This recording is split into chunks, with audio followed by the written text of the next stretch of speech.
Welcome back, everyone, to today's Explainer. We're jumping right into an absolutely amazing biblical text. And look, this isn't just a bunch of old words on a page. Think of it as a super practical, everyday guidebook for your life. It is literally packed with incredible advice that you can start using right this very minute. I mean, think about this for a second. What if you had a secret guidebook for making great choices? Imagine holding a special cheat sheet that tells you exactly how to be a fantastic friend, how to knock out your daily chores without groaning, and how to stay completely out of trouble. Well, guess what? You don't even have to imagine it because we're unpacking that exact advice today. So let's dive right into this wisdom from the biblical text.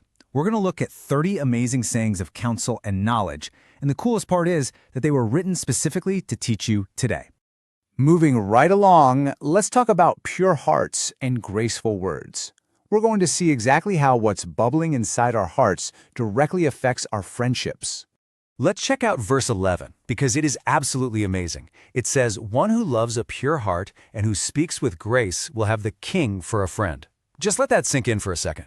Having a pure heart, meaning you truly want good things for others and you aren't being sneaky, and using graceful words, which just means you speak kindly and respectfully, is basically a superpower. It's so incredibly powerful that it could literally win you a king for a friend. If you want to surround yourself with really great people, it all starts right there. It's all about how you speak and what's inside your heart. But wait, we definitely have to be careful here. The biblical text also gives us a pretty serious warning about the deep pit of bad influences.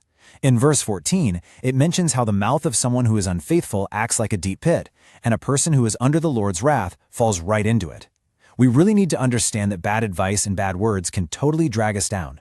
We've got to steer clear of bad influences and unkind words so we don't stumble into that pit and fall under his wrath. This is exactly why surrounding yourself with good, wise friends is super important. Now let's switch gears to silly excuses and hidden traps. Get ready because you might actually recognize some of this funny behavior when it comes to tackling your daily chores. First up, we need to figure out this funny old word, sluggard. A sluggard is someone who is, well, just plain lazy, and they make up incredibly silly excuses to avoid working hard. Be honest, have you ever tried really hard to get out of doing your homework? Well, just wait until you hear the wild excuse the sluggard makes in this text. Check out verse 13. I seriously couldn't believe this excuse when I read it. The text says, the sluggard says, there's a lion outside. I'll be killed in the public square. I mean, can you even imagine?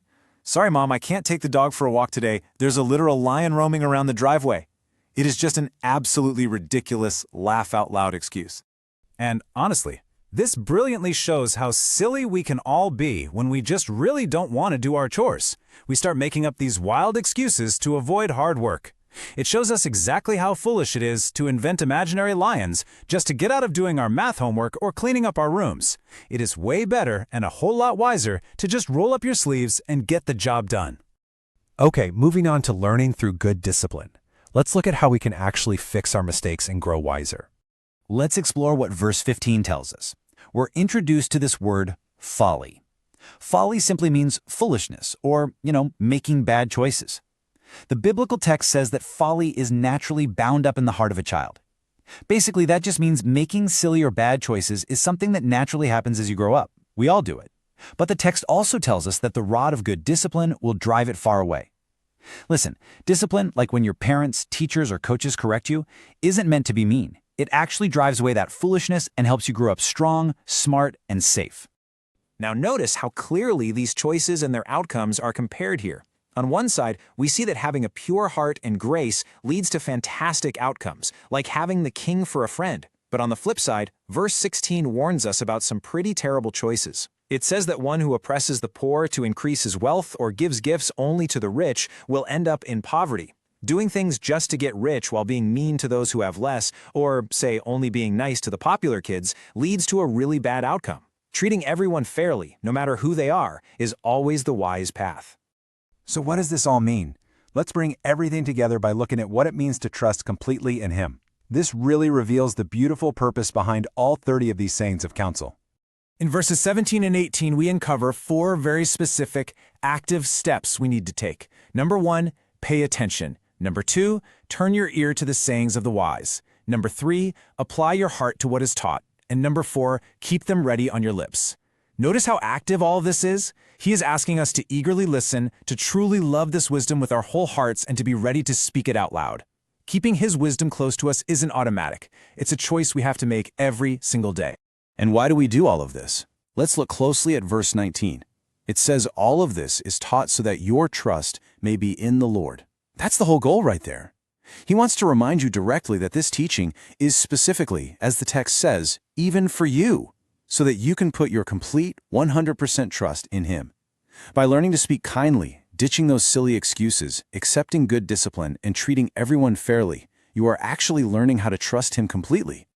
So, as we wrap up today's explainer, I want to leave you with a question to really think about. How will you keep his wisdom in your heart today? Later on, when it's time to do your chores, are you going to invent an imaginary lion, or are you going to work hard? When you talk to your friends, will your words be full of grace? Just remember, your very next choice is a perfect chance to apply this amazing biblical text to your own life. Thank you so much for hanging out and joining me today, and hey, keep making those wise choices.